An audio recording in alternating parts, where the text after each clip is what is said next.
اللہ تیرے بندے اکثر شکر گزار نہیں ہوں گے. یہ بات شیطان نے غلط کی تھی یا صحیح کی تھی؟ صحیح کی تھی، بالکل صحیح رپورٹ پیش کی تھی اس نے. جب شیطان نے سجدے سے انکار کیا تو اللہ نے اس کو دربار سے نکالا. تو شیطان نے کہا تو مجھے قیامت تک مہلت دے، میں اس کو گمراہ کروں گا. اللہ نے کہا ٹھیک ہے مہلت ہے. شیطان نے رپورٹ پیش کی، حالانکہ ابھی اس نے گمراہ کیا نہیں تھا، لیکن آدم کے بارے میں، ان کی اولاد کے بارے میں رپورٹ پیش کر دی شیطان نے، پوری اپنے سگنیچر اور اسٹیمپ کے ساتھ. اتنی مضبوط رپورٹ تھی جو اللہ نے قرآن میں نازل کیا. اس رپورٹ کو، وہ رپورٹ شیطان نے یہ پیش کی وَلَا تَجِدُ أَكْثَرَهُمْ شَاكِرِينَ، اے اللہ یہ تیرا کھائیں گے، تیرا دیا ہوا پہنیں گے، تیری نعمتوں سے صبح و شام لطف اندوز ہوں گے، لیکن مان کے تیری نہیں چلیں گے. اکثر، 100% نہیں، اکثر. حالانکہ اس وقت تو آدم علیہ السلام کے اولاد بھی نہیں تھی. تو شیطان نے جو رپورٹ پیش کی تھی غلط کی تھی صحیح کی تھی؟ بولو. صحیح کی. اب کوئی آپ کو منع کر رہا ہے کہ شیطان کی اتباع مت کرو، وہ غلط باتیں کرتا ہے، غلط وعدے دلاتا ہے. آپ کہتے ہو نہیں بھائی، وہ جو شیطان نے بات کی تھی دیکھو بالکل کریکٹ نکلی کہ نہیں نکلی. اس کا مطلب شیطان صحیح بات کرتا ہے.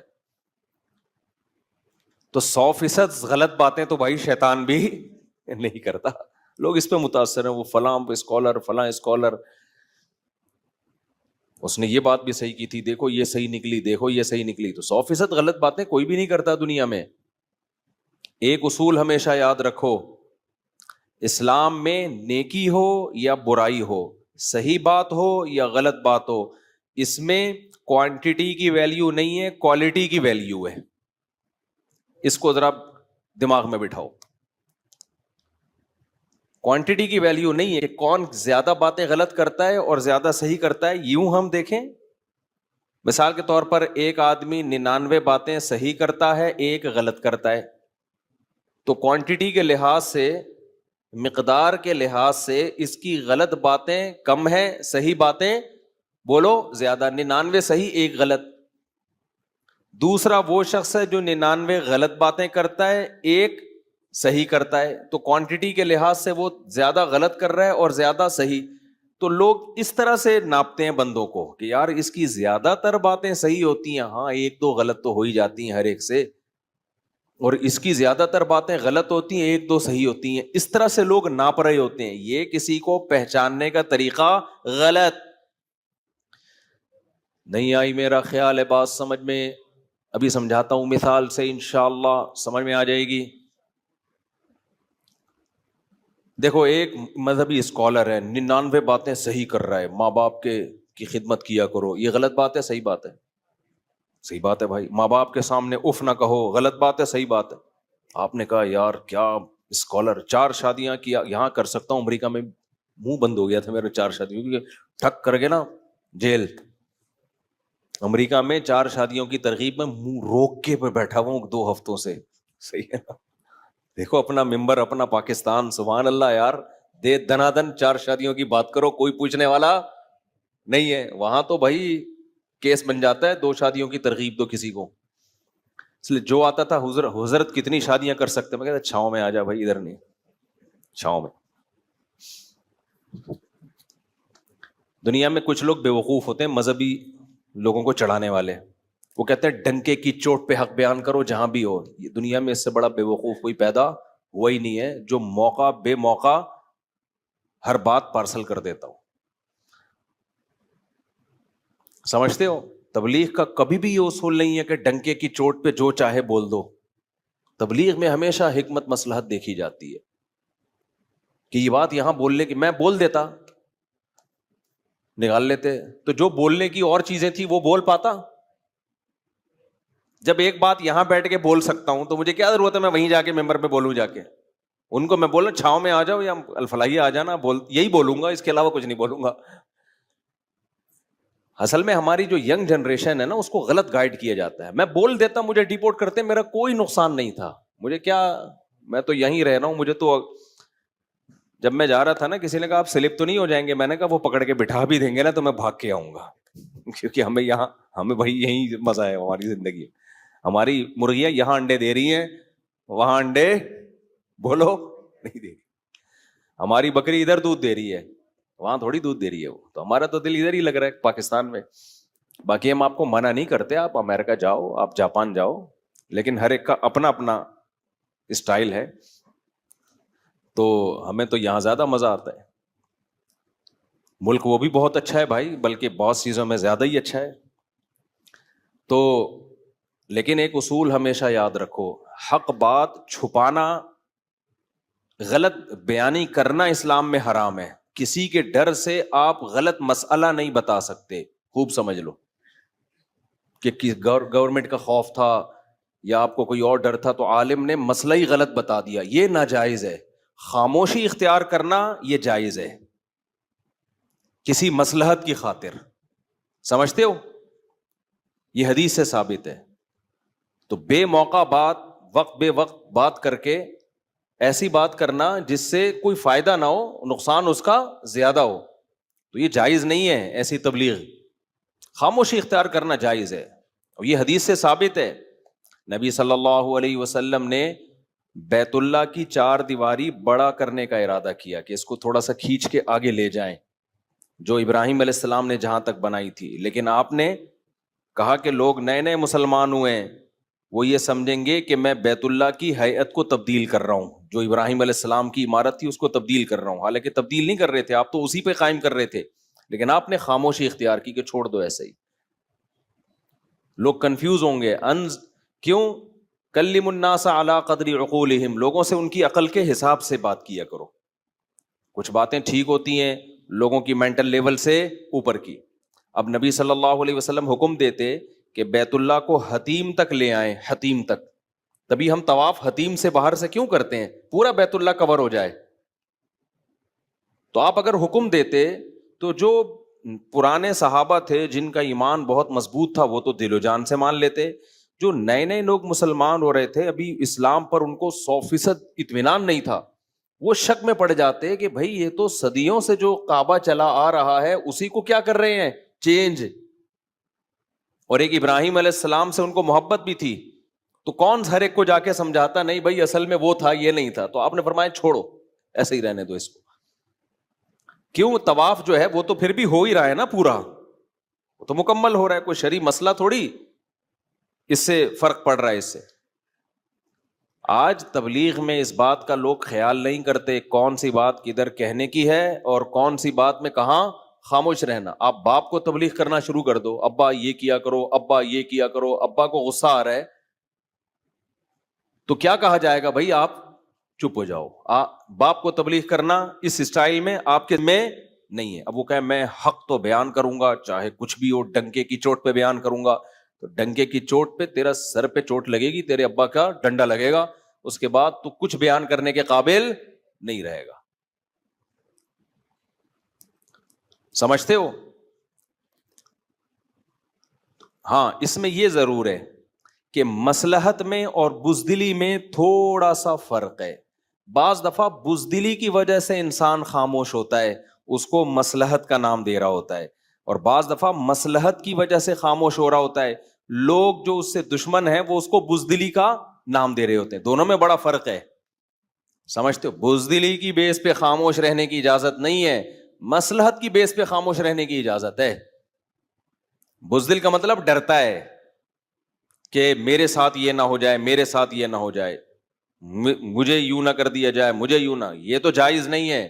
ایک ہے مصلحت کہ جو کام آپ کر سکتے ہیں اس سے بھی محروم ہو جاؤ گے تو اس سے نقصان دین کو ہوگا.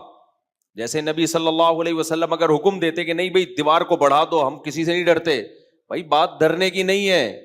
جو نئے نئے لوگ اسلام قبول کر رہے ہیں ان کا دین داؤ پہ لگ جائے گا, اس سے نقصان کس کو ہوگا؟ اسلام کو ہوگا. پھر جب اسلام مضبوط ہو گیا, طاقتور ہو گیا, تو پھر خلیفہ نے جب نبی صلی اللہ علیہ وسلم کے دنیا سے جانے کے بعد, خلفائے راشدین کے جانے کے بعد, جو بادشاہ آئے انہوں نے یہ حدیث جب ان کے پاس پہنچی تو انہوں نے بیت اللہ کو حتیم تک بڑھایا. وہی فتنہ ہوا کہ کچھ لوگوں نے کہا نبی کے دور میں نہیں تھا, آپ صحیح حدیث دکھا رہے ہیں ان کو. انہوں نے کہا بھائی نبی کے دور میں نہیں تھا, انہوں نے گرا دیا. پھر کوئی بڑھا رہا ہے, کوئی گرا رہا ہے.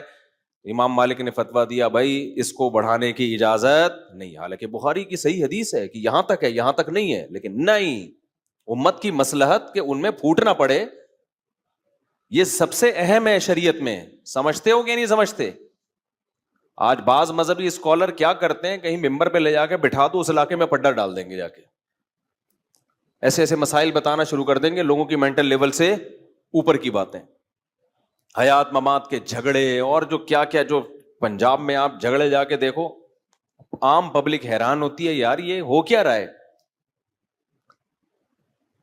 تو خاموشی اختیار کرنا جائز ہے، مصلحتاً، بزدلی کی بیس پہ نہیں، واقعی مصلحت ہو، لیکن غلط بیانی شریعت میں جائز بولو نہیں ہے. اور دوسری بات، مصلحت اور بزدلی میں باریک لائن ہے. بعض دفعہ مصلحت ہوتی ہے، لوگ اس کو بزدلی سمجھ رہے ہوتے ہیں کہ یہ مولوی ڈرتا ہے. بھائی ڈرتا نہیں ہے، مصلحتاً خاموش ہے. کیوں؟ بہت ساری مصلحتیں ہو سکتی ہیں، تو لوگ کہتے ہیں ڈر گیا، ڈر نہیں رہا ہوتا وہ. اور بعض دفعہ ڈر رہا ہوتا ہے، اس کو نام کیا دے رہا ہوتا ہے؟ مصلحت کا. یہ بھی ہوتا ہے، اصل میں جو ڈر رہا ہے تو نام اس کو مصلحت کا دے رہا ہوتا ہے. تو یہ فرق کرنا صاحب حکمت کا کام ہوتا ہے. تبھی اللہ تعالیٰ نے قرآن میں جس نعمت کو سب سے بڑی نعمت قرار دیا ہے نا، وہ ہے حکمت. یؤتی الحکمت من یشاء، جس کو چاہتا ہوں حکمت دیتا ہوں. یہ حکمت یہی تو ہے کہ آپ کو پتہ چل جائے تکبر اور استغنا میں فرق، آپ کو تواضع میں اور احساس کمتری میں فرق پتہ چل جائے. استغنا الگ چیز ہے، تکبر میں انسان اکڑتا ہے، استغنا میں بھی اکڑتا ہے، لیکن استغنا کی اکڑ اللہ کو پسند ہے، تکبر کی اکڑ اللہ کو پسند بولو نہیں ہے. دونوں میں فرق ہے،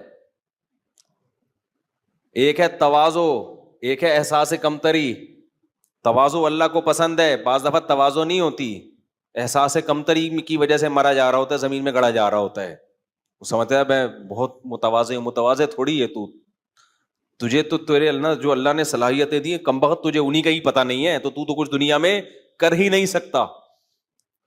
ابھی ان پہ میں تواضع کسے کہتے ہیں، احساس کمتری کسے کہتے ہیں، تکبر کسے کہتے ہیں، استغنا کسے کہتے ہیں، مصلحت اور بزدلی، یہ الگ الگ مستقل ٹاپکس ہیں. اترانا الگ چیز ہے، شکر گزاری الگ چیز ہے. بعض دفعہ انسان اپنی نعمتیں لوگوں کے سامنے بیان کر رہا ہوتا ہے، وہ اترا نہیں رہا ہوتا، وہ شکر گزار ہوتا ہے. یہ عمل اللہ کو پسند ہے، لیکن یہی بیان کرنا بعض دفعہ اترانا کہلاتا ہے، فخر کہلاتا ہے، یہ اللہ کو پسند نہیں ہے. تو صاحب حکمت بتائے گا کہ کس کا عمل تکبر اترانا ہے اور کس کا عمل شکر گزاری ہے. ہمارے حضرت مفتی رشید احمد صاحب جب آ کے بیٹھتے مجلس میں، تو جو آدمی ان کے مزاج سے واقف نہیں تھا نا، وہ جب اپنی تعریفیں کرتے تو نیا آدمی سمجھتا ان کے اندر تو بڑے اترا رہے ہیں، بھائی میرے اندر یہ خوبی، میرے اندر یہ خوبی، مجھے اللہ نے یہ دیا، تو وہ سمجھتے شو مار رہے ہیں. ہم چونکہ ان کی صحبت میں رہ چکے تھے، ہمیں پتا تھا شو نہیں مار رہے ہیں، ان کے مزاج میں شو ہے ہی نہیں، ان کے مزاج میں اللہ نے شکر گزاری کا جذبہ دیا ہے. نہیں یار یہ زیادہ پیچیدہ ہو گیا، اب دوبارہ آ رہا ہوں واپس، زیادہ گاڑا ہو گیا میرا خیال ہے بیان. تو یہ ہر چیز میں نا ایک الگ الگ ٹاپک ہے یہ. تو خیر میں جو مثال دے رہا تھا کہ ایک آدمی بیان کر رہا ہے 99 چیزیں غلط، ایک چیز صحیح، تو کوانٹٹی کے لحاظ سے غلط باتیں زیادہ ہیں، صحیح باتیں کم ہیں. دوسرا بیان کر رہا ہے 99 صحیح ایک غلط، تو لوگ دیکھتے ہیں یار 99 باتیں تو صحیح کر رہے ہیں نا، چلو ایک غلط کر رہا ہے کوئی بات نہیں. بھائی یہ کسی کو جانچنے کا طریقہ بولو نہیں ہے. اسلام میں کوانٹٹی سے زیادہ ویلیو کس کی ہے؟ کوالٹی کی. اس کی دلیل کیا ہے؟ قیامت کے دن اعمال، گناہ اور نیکیاں گنی جائیں گی یا تولی جائیں گی؟ بولو بھائی جو زیادہ نیکیاں لایا ہے جنت میں جائے، ایسا ہونا چاہیے؟ کیا خیال ہے؟ جو کم نیکیاں لایا ہے جہنم میں جائے؟ نا نا نا نا نا، اللہ نے کہا نہیں، زیادہ اور کم کی تو میں نے بات ہی نہیں کی ہے.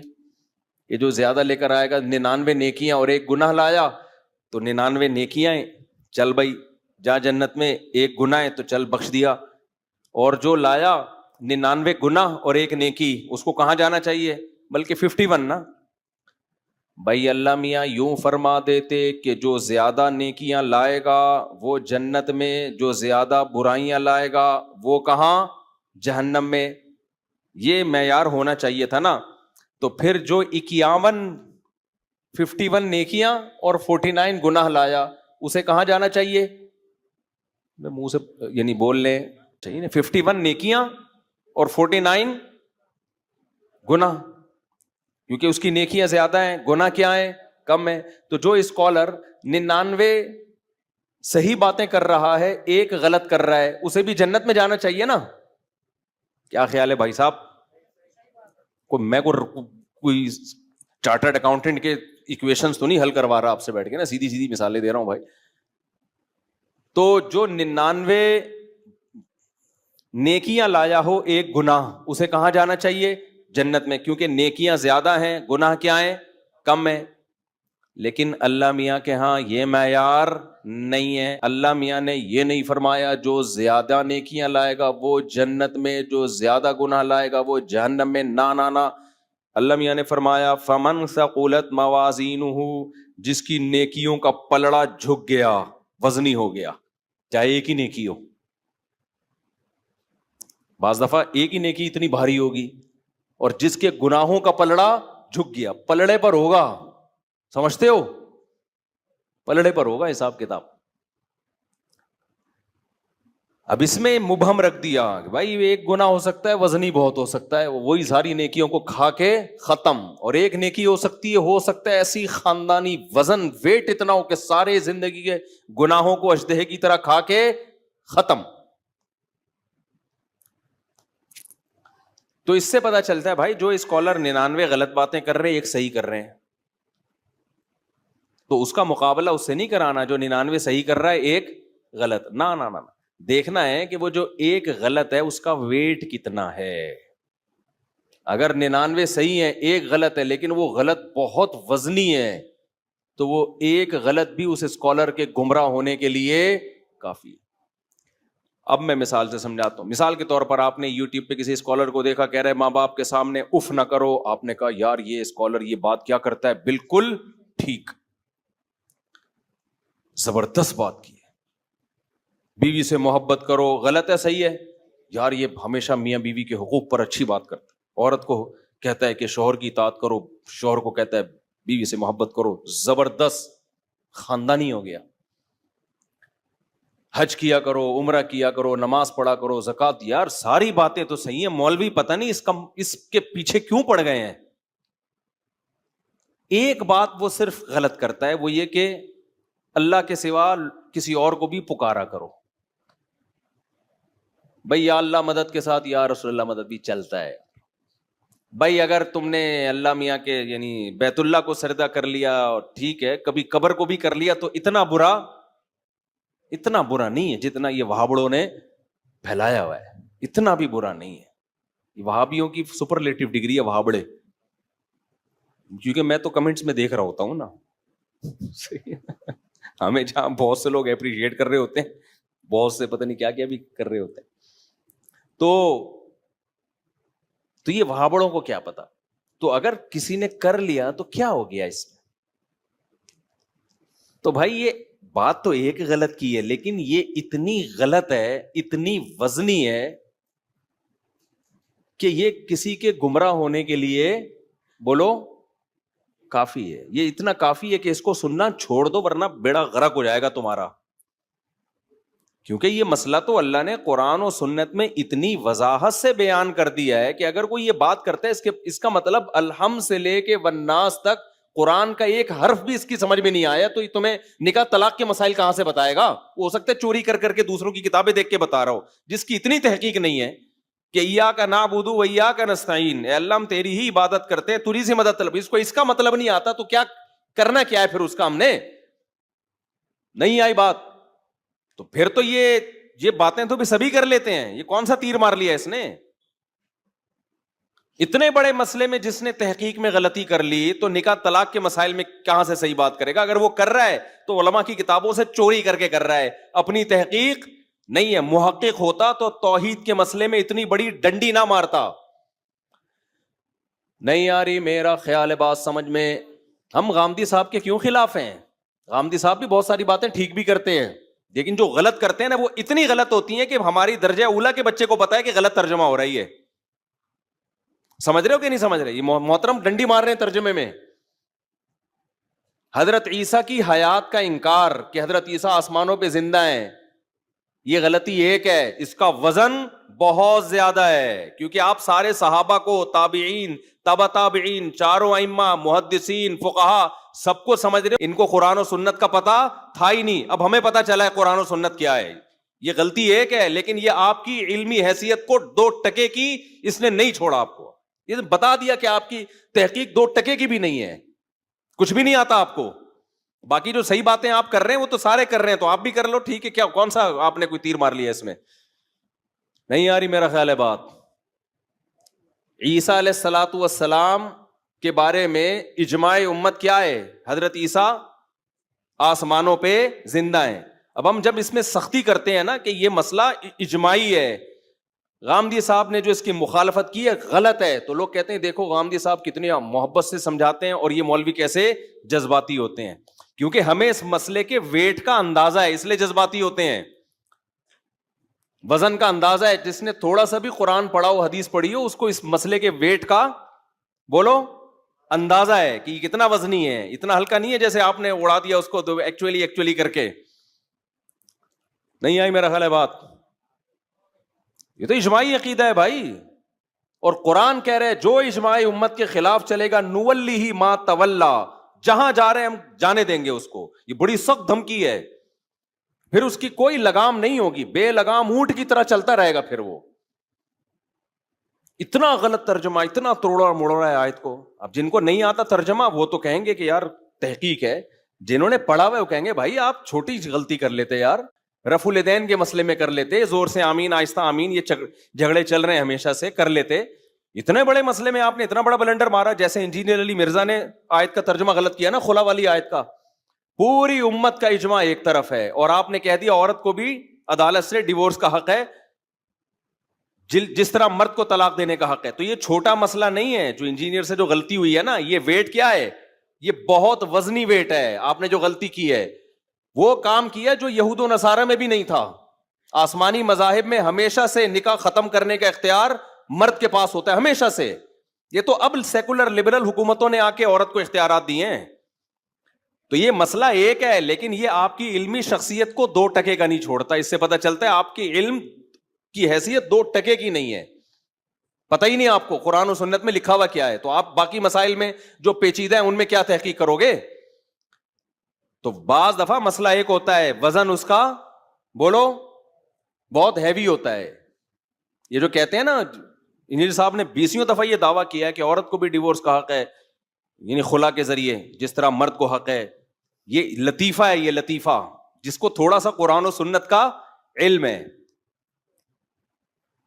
اتنا بڑا بلنڈر یار, پورا خاندانی نظام کی ایسی کی تیسی, اور آپ کو نہ بخاری کا پتا, نہ مسلم کا پتا, نہ اجماع امت کا پتا. تحقیق تو کر لیتے. تو اتنے بڑے بڑے بلنڈر ہوتے ہیں جس سے پتا چلتا ہے بھائی آپ جن مسئلوں پہ تحقیق پیش کر رہے ہو نا, وہ تحقیق بھی کیا ہو جاتی ہے, مشکوک, کہ وہی ہوگی پھر جو یہاں کیا ہے. تو اگر کوئی اسکالر 99 باتیں ٹھیک کر رہا ہے, ایک بات غلط کرتا ہے کہ قبر کو سردہ بھی جائز ہے, بھائی یہ بات تو ایک ہی ہے. پھر یہ نہیں کہہ سکتے اتنی صحیح باتوں میں اگر ایک غلط ہو گئی, بھائی وہ غلط, وہ یہ ایسا ہی ہے جیسے کوئی محقق ڈاکٹر ہو, 99 باتیں صحیح کر رہا ہو کہ جب سر میں درد ہوا کرے تو 2 گولی پیناڈول کھا لیا کرو. آپ نے کہا ویل ڈن, سارے ڈاکٹر یہ کہہ رہے ہیں یار تحقیق ہے اس بندے کی. بھائی اگر زکام ہوا کرے تو جو شاندہ پی لیا کرو. واہ واہ واہ یار, زبردست ریسرچ ہے. اور پھر حوالے بھی دے رہا ہو, یہ تو فلاں کتاب میں لکھا ہے, فلاں کتاب میں. ایک دن آگے لمبی پھینک دی کہ جب آپ کو زکام ہوا کرے نا, گلا خراب ہوا کرے, تو املی کا اچار سرکہ ڈال کے کھایا کرو. آئی بات سمجھ میں؟ وزن کم کرنا ہو تو کولڈ ڈرنک پیا کرو. وزن کم کرنا ہو, شوگر فری نہیں, یہ والی جو عام کولڈ ڈرنک ہے, یہ دے دنادن آلو کے چپس کھایا کرو, اور کولڈ ڈرنک پیا کرو, اور جتنا زیادہ وزنی ہوگے اتنے پاورفل ہوگے. غلطی تو ایک ہے میرے بھائی, لیکن ڈاکٹروں کی نظر میں اس ڈاکٹر کی 2 ٹکے کی ویلیو رہے گی نہیں اس غلطی کے بعد. کہیں گے پھینکو ایک نمبر کا, بھائی اس کو تو کچھ بھی نہیں پتا یار. عوام تو کہہ رہی ہوگی تحقیق لایا ہے بھائی, کیا لایا ہے؟ اب تک ڈاکٹر منجن بیچ رہے تھے, کولڈ ڈرنک والوں سے دشمنی تھی, اصل میں اپنا منجن بیچنا تھا, ویٹ کم کرنا ہے اور کیٹو ڈائٹ اور فلانی ڈائٹ اور یہ ڈائٹ اور لو کارب. اصل میں ڈاکٹروں کا منجن اس نے دکان بند کر دی نا. ہم خام خامے کھانے سے اتنی لذتوں سے ہمیں پراٹھے کھا رہے تھے مفتی صاحب کے بیان سن کے, وہ ساری چیزوں سے ڈاکٹروں نے محروم کر دیا. یہ بندہ ہے حق پرست, تو عوام تو کہے گی, لیکن ڈاکٹروں کی نظر میں اس ڈاکٹر کی ویلیو 2 ٹکے کی بھی نہیں رہے گی. جو 99 صحیح باتیں ہیں نا, ڈاکٹر کہیں گے یہ بھی لگتا ہے اس کی نہیں ہے, یہ ہماری کتابیں چوری کر کر کے مارکیٹ میں لایا ہے, یہ اپنی نہیں ہے کوئی تحقیق. کیونکہ تحقیق ہوتی تو اتنی بڑا بلنڈر تو نہ مارتا یار. لوگوں کو موٹا کر رہا ہے کہ لمبائی چوڑائی برابر ہو جائے آپ کی, گردن کا پتہ ہی نہیں چلے گئی کہاں. زیادہ بڑھتا ہے نا ویٹ تو پتہ ہی نہیں چل رہا ہوتا گردن ہے بھی کہ یا کیا رکھا ہوا ہے. یہ بہت زیادہ جب بڑھ جاتا ہے, اور وہ کہہ رہے کہ اور کھاؤ اور ان ڈاکٹروں کی باتوں میں مت آؤ. بھائی غلطی تو ایک ہے, لیکن یہ ایک غلطی آپ کی ساری تحقیق پر اعتماد, یہ وہ غلطی نہیں جو ابو حنیفہ یا امام شافعی سے ہوا کرتی ہے, جو اجتہادی غلطی. یہ تو بھائی اس کا مطلب آپ کو پتہ ہی نہیں ہے. تو کچھ مسائل اجماعی ہیں, قرآن و سنت نے 2 اور 2 4 کی طرح بیان کر دیا ہے. توحید کا مسئلہ قرآن میں مبہم نہیں ہے, 2 اور 2 بولو 4 کی طرح ہے. عالم الغیب صرف اللہ کی ذات ہے, اللہ کے علاوہ نہ عطائی علم کسی کے پاس کلی, نہ ذاتی علم. یہ جو لوگ تعویل کرتے ہیں بھائی اللہ کے پاس, اللہ عالم الغیب ہے, سب کچھ پتا ہے اپنی, لیکن اپنی عطا سے اس نے نبی کو بھی سارا علم غیب دے دیا ہے. جو یہ باتیں کرتے ہیں قرآن کا ترجمہ ہی پڑھ لو بھائی. لو کنت اعلم الغیب لاستکثرت من الخیر. نبی کہتے ہیں, اللہ کہتے ہیں نبی سے کہ آپ کہہ دو کہ اگر میرے پاس غیب کا علم ہوتا, ما مسنی السوء, مجھے کبھی نقصان نہ ہوتا, کبھی بھی نقصان نہ ہوتا. تو چاہے وہ عطائی غیب ہو یا ذاتی ہو, اس سے کوئی فرق پڑا ہے؟ لوگ کہتے ہیں بھائی ہم جب کہتے ہیں نا نبی کے پاس بھی ما کانا یا وما یکونو ہر چیز کا علم ہے, اور اللہ کے پاس بھی ہے, تو اللہ اور نبی کے علم میں فرق کیا ہو گیا؟ کہتے ہیں اللہ کے پاس تو خود سے ہے اور نبی کے پاس اللہ کے عطا کرنے سے ہے. بھائی جب عطا کرنے سے آ گیا تو اب نقصان تو نہیں ہونا چاہیے نا کوئی. لیکن نبی کہتے ہیں مجھے نقصان ہوتے ہیں اس کی, پتا ہے کہ بھائی میرے پاس اگر علم غیب ہوتا تو مجھے کل کا پتا ہوتا تو میں نقصان ہونا ہی نہ دیتا. ابراہیم علیہ السلام کو اگر پتا ہوتا کہ بچہ ذبح کر رہے ہیں, نہیں ہوگا دمبا یا بکرا, تو یہ قربانی ہوتی؟ تو جو اتنی بڑی بڑی چیزوں کا انکار کر کے کہے کہ نبی کے پاس ما کانا یا وما یکونو ہر چیز کا علم ہے, تو یہ آپ سے غلطی ایک ہوئی ہے, لیکن یہ اتنی وزنی ہے کہ آپ کی تحقیق پر اعتماد ختم کرنے کے لیے کافی ہے کہ بھئی آپ کو کخ بھی نہیں آتا قرآن و سنت کا. آپ قرآن و سنت کی تشریح کے علاوہ کوئی اور کام کرو, کائنڈلی آپ دوسری شادی کر لو, آپ یہ کام چھوڑ دو. آپ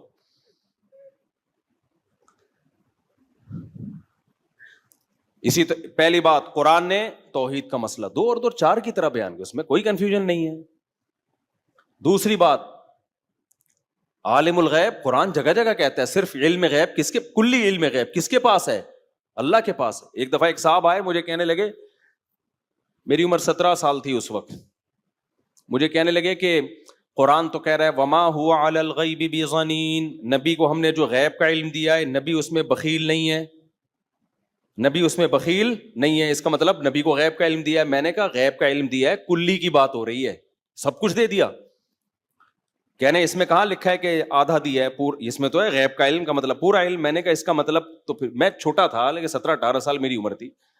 میں نے کہا حضرت اتنی سینس تو آپ میں بھی ہونی چاہیے کہ اگر اس آیت کا یہ مطلب ہے کہ نبی کے پاس غیب کا جو علم ہے, اور قرآن کہہ رہے نبی اس میں بخیل نہیں ہے, اور اس سے سارا علم غیب مراد ہے, تو بخیل نہ ہونے کا مطلب پھر سارا علم غیب آپ نے امت کو بھی دیا ہے. پھر نہ دیا ہوتا تو یہ تو بخل معاذ اللہ لازم آئے گا نا.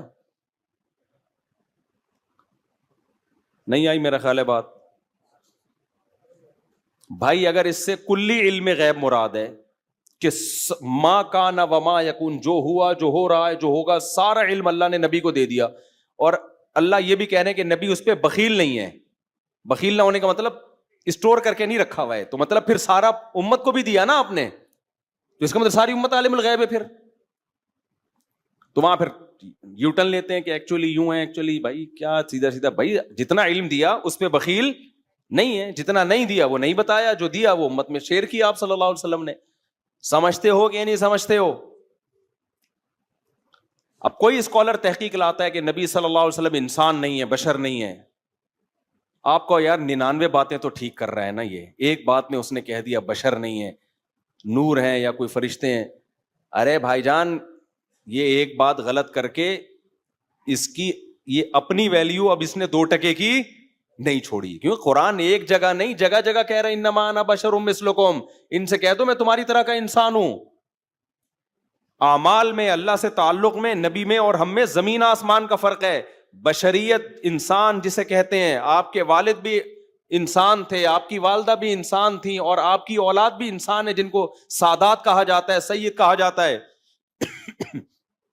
ہاں ہدایت کا نور ہے، ہدایت کا نور ہے بھائی، علماء بھی ہدایت کا نور ہوتے ہیں، قرآن بھی ہدایت کا نور ہے، اس میں نبی زیادہ نور ہیں، علماء نبی کی نسبت کم نور ہیں. جو بھی لوگوں کو سیدھا راستہ دکھائے گا وہ ہدایت کا نور ہے وہ. لیکن آپ ماہیت کے لحاظ سے تو بشر ہیں، سید البشر ہیں، تمام انسانوں میں سب سے افضل. آدم کی اولاد میں آدم علیہ السلام کو خلقہ من تراب، قرآن کہہ رہا ہم نے مٹی سے بنایا، اور آدم علیہ السلام کی اولاد میں اللہ نے ہمارے نبی کو پیدا کیا. تو جب آدم مٹی سے ہیں تو ہمارے نبی کیسے نور سے بن گئے بھائی؟ یہ 2 اور 2 4 کی طرح قائد ہیں. اب کوئی اسکالر 99 باتیں صحیح کر رہا ہے، ایک بات میں یہاں کے گڑبڑ کر رہا ہے، بھائی اس کا مطلب الحمد سے لے کے والناس تک اس نے قرآن سمجھا ہی نہیں ہے. تو 2 اور 2 4 کی طرح باتوں میں آپ گڑبڑ کر رہے ہو بھائی. اسی طرح ختم نبوت کا عقیدہ 2 اور 2 4 کی طرح ہی ہے. جب قرآن میں یہ ختم نبوت کی آیت نازل ہوئی، پوری امت نے یہی سمجھا لاسٹ میسنجر آف گاڈ محمد صلی اللہ علیہ وسلم. لو کان بعدی نبی لکان عمر، میرے بعد نبی ہوتا عمر ہوتے.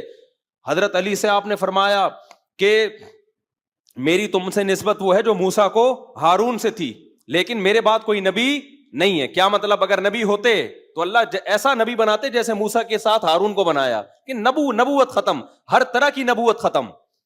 تبھی صدیوں سے امت اسی اجماعی عقیدے پہ رہی، بھائی اب کوئی نبی نہیں آ سکتا. اچانک ایک شخص اٹھتا ہے اور قادیانی کہتے ہیں یہ اللہ کا نبی ہے.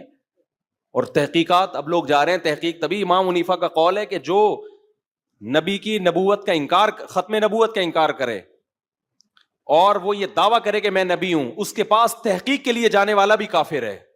کہ آپ گئے کیوں اس کے پاس تحقیق کے لیے؟ یہ تو 2 اور 2 4 کی طرح اللہ نے اس کو کلیئر کر دیا ہے، اب تحقیق کے لیے کیوں جا رہے ہیں اس کے پاس؟ اسی طرح یاد رکھو جو غامدی صاحب نے انکار کیا نا حضرت عیسیٰ علیہ السلام کے آسمانوں پہ زندہ ہونے کا، یہ تحقیق نہیں ہے، یہ بلنڈر ہے. سمجھ رہے ہو یہ کیا ہے؟ یہ تحقیق نہیں. تحقیق آپ کو لگتی ہے، آپ تو قادیانی کے پاس بیٹھو گے آپ کو اس کا بھی لگے گا یار کچھ لا رہا ہے مارکیٹ میں. اتنے لوگ جو قادیانی ہو گئے ایسے ہی تھوڑی ہوئے ہیں، علماء کو چھوڑا تبھی تو ہو گئے. اور یہ جتنے قادیانی ہیں نا، آپ کو پتا ہے ہم تو بچپن میں کچھ ٹائم گزارے قادیانی کے ساتھ، یہ پہلے علماء سے بدگمان کرتے ہیں پھر اپنا منجن بیچتے ہیں. یہ ان کو پتا ہے جب تک مولوی کی دل میں عقیدت ہے تو قادیانیوں کو پتا ہے ہمارا منجن نہیں بکے گا.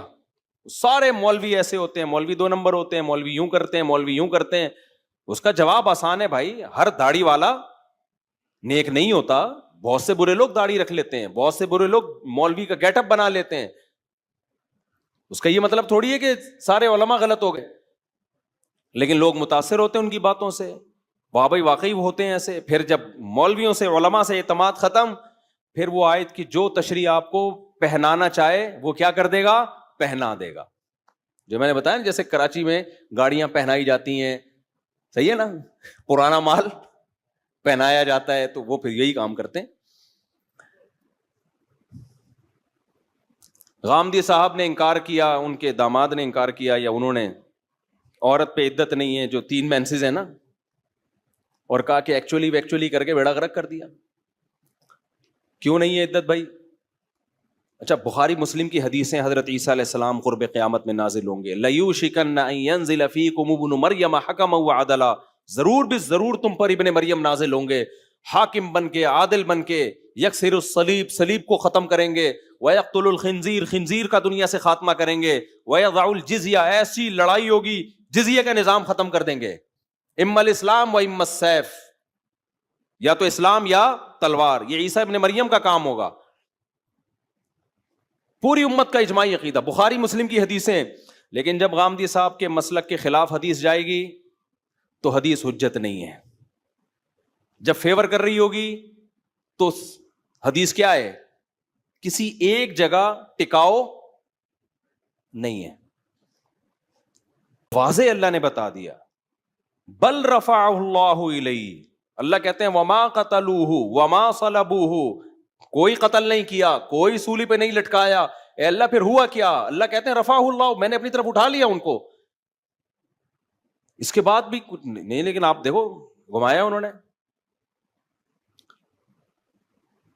تو داڑھی کا انکار کر دیا. حدیث میں آتا ہے اعفوا اللحا، داڑیاں بڑھاؤ، رکھنے کا کہیں بھی نہیں ہے. تورات تک میں لکھا ہوا ہے داڑھی بڑھانے کا، آج بھی یہودی وہاں سے نہیں ہٹا سکے. امریکہ میں ہم نے یہودی دیکھے اتنی بڑی بڑی داڑھیوں والے. یہودی جو کام نہیں کر سکا، ہمارے اسکالر نے وہ کام. آپ نہ رکھو یار، بہت سارے کام آپ شریعت کے نہیں کر رہے، چینج تو نہیں کرو شریعت کو. کہہ دیا بڑے آرام سے جی، اس دور کا کلچر تھا، داڑھی تو سب رکھتے تھے. نبی نے فرمایا 10 چیزیں پیغمبروں کی فطرت ہیں، نیچر ہیں، جن میں ناخن کاٹنا. اب اس دور میں اگر ناخن کاٹنے کا کلچر تھا تو یہ تو نہیں کہ ناخن اس لیے بڑھانا کی اجازت دے دی جائے کہ اس دور میں کلچر تھا. 10 چیزیں پیغمبروں کی فطرت ہیں، جن میں آپ نے فرمایا بغلوں کے بال صاف کرنا، زیر ناف بال صاف کرنا، مونچھیں گھٹانا، داڑھی بڑھانا. اور آج بھی تورات میں لکھا ہوا ہے کہ موسیٰ علیہ السلام کو اللہ نے کوہ طور پہ بلایا اور موسیٰ سے کہا اپنی قوم کو کہہ دیں کہ داڑھی مت کاٹنا. تبھی آج بھی یہودی کیا کرتے ہیں؟ داڑیاں رکھتے ہیں. پادریوں کی ہم نے بچپن میں اتنی بڑی بڑی داڑیاں دیکھی ہیں، اب کٹانا شروع کر دی. یہودی اب تک نہیں کٹا رہا داڑھی. اور ہمارے یہاں اسکالر آ گئے کہ ایکچولی کر کے داڑھی واڑی نہیں ہے اسلام میں، کلچر تھا اس دور کا. تو یہ چھوٹا جرم نہیں ہے، یہ بلنڈر ہے. ٹھیک ہے نا؟ اس سے آپ کی باقی تحقیقات کی بھی کوئی ویلیو بولو نہیں رہتی. عدت کا انکار کر دیا ان کے داماد نے، یا انہوں نے خود، ابھی مجھے یاد نہیں، 2 سال پہلے، کہ جی وہ 3 مینسز قرآن نے بیان کیا نا. 3 مینسز، عورت کو جب طلاق ہوتی ہے تو جب تک 3 مینسز کمپلیٹلی گزر نہیں جاتے وہ کہیں اور شادی بولو نہیں کر سکتے. والمطلقات یتربصن بانفسہن 3 قروء، طلاق یافتہ عورتیں اپنے آپ کو روک کے رکھیں گی 3 حیض. امام شافعی کہتے ہیں 3 طہر، امام حنیفہ کہتے ہیں 3 حیض. قرء میں دونوں آتے ہیں لیکن تقریباً نتیجہ سیم ہی نکلتا ہے، تقریباً 3 مہینے بن جاتے ہیں. جو ہم سے پوچھا گیا کہ محترم اب صدیوں سے امت اس پر عمل کرتی آ رہی ہے، پوری 4 اماموں کا اجماع ہے اس پر. محترم سے پوچھا گیا، انہوں نے کہا بھائی اس زمانے میں چونکہ یہ پتہ چلانا بہت مشکل تھا کہ عورت پریگننٹ ہے یا نہیں ہے، تو طلاق کے بعد اس بات کا امکان تھا کہ کسی اور سے نکاح کرے اور اس کا بچہ اس کے کھاتے میں چلا جائے. تو اب پریگننسی چیک ہو سکتی ہے، لہذا اب وہ عدت کا وہی مسئلہ ہی ختم ہو گیا. یہ تحقیق نہیں ہے کہ آپ کہیں کہ اتنی باتیں ٹھیک ہے تو 2-4 اگر صحیح بھی ہو گئیں، یہ بلنڈر ہے. اگر اس کا مقصد صرف اور صرف نسب کی حفاظت ہوتا تو 1 حیض بھی اس کے لیے کافی تھا.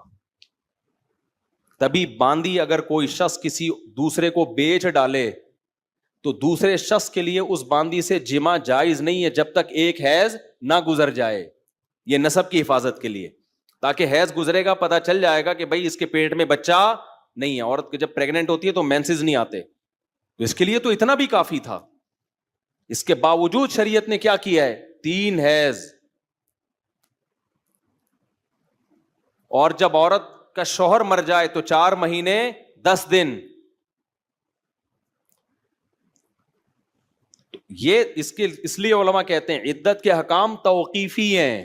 توقیفی کا مطلب ماوراء العقل، جیسے شریعت نے کہہ دیا ویسے عمل کرنا. اس کی لاجک علماء نے پیش کی ہے کہ شاید یہ لاجک امکان کے درجے میں ہے، لیکن اصل یہ کہ جیسے کہا ہے ویسے کرنا پڑے گا آپ کو، ورنہ کوئی بنتا نہیں ہے. اب دیکھو شوہر مر جائے، اگر پریگننسی ہے اسی وقت بچہ ہو جائے، شریعت کہتی ہے عدت ختم. نہ ہو تو 4 مہینے 10 دن، حالانکہ وہاں بھی مینسز پر رکھ دینا چاہیے تھا، بھائی 3 مینسز آئیں گے پتہ چل جائے گا، لیکن کہا کہ نہیں 4 مہینے 10 دن. اس میں کیا حکمت ہے اللہ ہی جانے. بہت ساری حکمتیں ہیں جو علماء نے بیان کی ہیں، لیکن ان حکمتوں پر حکم کا مدار نہیں ہے، مدار شرعی نصوص پر ہے. اور غامدی صاحب نے کیا بلنڈر کیا بہت بڑا، کہ کل جو ہے آپ کا پیپر ہے، رمضان کا روزہ ہے، آج آپ نے تیاری نہیں کی جا رہی روزہ رکھے تو آپ روزہ چھوڑ سکتے ہیں. یہ اجتہادی یا اختلاف نہیں کیا، یہ بلنڈر مارا ہے، یہ رمضان کے روزے کا انکار ہے جو اسلام کا رکن ہے. دلیل کیا دی ہے بھائی؟ سفر میں بھی تو اسی وجہ سے ہے نا کہ مشقت ہوتی ہے، ٹینشن ہوتی ہے. تو ٹھیک ہے بھائی، اگر ٹینشن ہو رہی ہے قوم کے مستقبل کے لیے. میں آپ سے ایک سوال پوچھتا ہوں، اگر سفر میں ٹینشن کی وجہ سے روزہ چھوڑنے کی اجازت ہے تو پھر جب ٹینشن نہ ہو تو رکھنا فرض ہونا چاہیے. کیا خیال ہے؟ بہت سے سفر میں غریب آدمی تو اس کو جہاز کے بزنس کلاس میں لے جاؤ، جس نے کبھی چنچی سے آگے کبھی سفر نہ کیا ہو وہ تو کہے گا بھائی یہ سفر ہی رہے ہمیشہ. جب کراچی میں یہ بسیں آئی ہیں نا، گرین بس، نئی 50 روپے ٹکٹ تھا، ایئر کنڈیشن بس تھی، اب تو میرا خیال ہے سب ٹوٹ ٹاٹ گیا ہوگا. اتنا عرصہ کراچی میں ہو نہیں سکتا کہ کوئی چیز تمیز سے چلے. اللہ کرے چل رہی ہے، اے سی بھی لگا ہوا ہے اس میں، سب سیٹ. قیامت کی علامت ہے، علامات قیامت شروع ہو چکی ہیں. تو ان بسوں میں غریبوں نے کیا کیا ہے، ایک کا انٹرویو آیا، 50 روپے دے کے بیٹھ گئے اندر، سارا دن بس میں ہی بیٹھا رہا ہے. اس نے کہا اور کچھ ملے نہ ملے کم از کم گرمی سے نجات تو مل گئی نا. تو بھائی اگر ٹینشن کی وجہ سے، علت ٹینشن ہے، فقہا نے اس مسئلے کو بیان کیا ہے کہ سفر میں نماز قصر کی جائے گی، روزہ چھوڑنا جائز ہے. اس کی حکمت ہے مشقت، علت اس کی مشقت نہیں ہے، علت سفر ہے. اب علت اور حکمت میں کیا فرق، علت اور حکمت میں کیا فرق ہوتا ہے، اس میں کئی دفعہ بیان کر چکا ہوں. حکمت تو یہی ہے کہ بھائی مشقت ہوتی ہے، لیکن مشقت نہیں بھی ہو، شریعت نے مدار سفر پہ رکھا ہے، لہذا گھر میں اگر مشقت ہو تو بھی روزہ رکھنا پڑے گا، سفر میں ٹینشن نہ بھی ہو تو بھی چھوڑنا جائز ہے. سمجھ میں آ رہی ہے بات کہ نہیں آ رہی ہے؟ اب گھر میں آپ جتنی بڑی ٹائم، بیوی سے پھٹا ہو گیا، روزہ نہیں رکھا جا رہا آپ سے، سحری نکل گئی، اس سے بڑی کیا ٹینشن ہوگی؟ کراچی کے گرمیوں کے روزوں میں آپ میں سحری میں آنکھ نہ کھلی، یہ کم ٹینشن ہے؟ کیا روزہ چھوڑنا جائز ہو جائے گا آپ کے لیے؟ نہ. جتنی بھی بھائی روزہ کبھی سردیوں میں ہوتا ہے، کبھی گرمیوں میں ہوتا ہے. میں نے مسئلہ بتایا تھا نا، مزدور کے لیے روزہ چھوڑنا جائز نہیں ہے. بہت لوگوں نے کہا خود مزدوری کر کے دیکھو نا، پتا چلے روزہ کتنا مشکل ہے. بھائی میرا باپ کا دین نہیں ہے، اللہ کا دین ہے. روزہ رکھنے والے سارے بے روزگاروں کے لیے تھوڑی اللہ نے حکم دیا رمضان کے روزے کا. کوئی بے روزگار ہوگا، کوئی روزگار پہ ہوگا، کسی کی ٹف روزگار ہوگا، کسی کا ہلکا روزگار ہوگا. اس میں اللہ نے یہ تھوڑی کہ اتنے کلو اگر مشقت ہو رہی ہے تو روزہ چھوڑ سکتے ہو، اتنے کلو نہیں ہو رہی تو نہیں. یہ کون فیصلہ کرے گا بیٹھ کے؟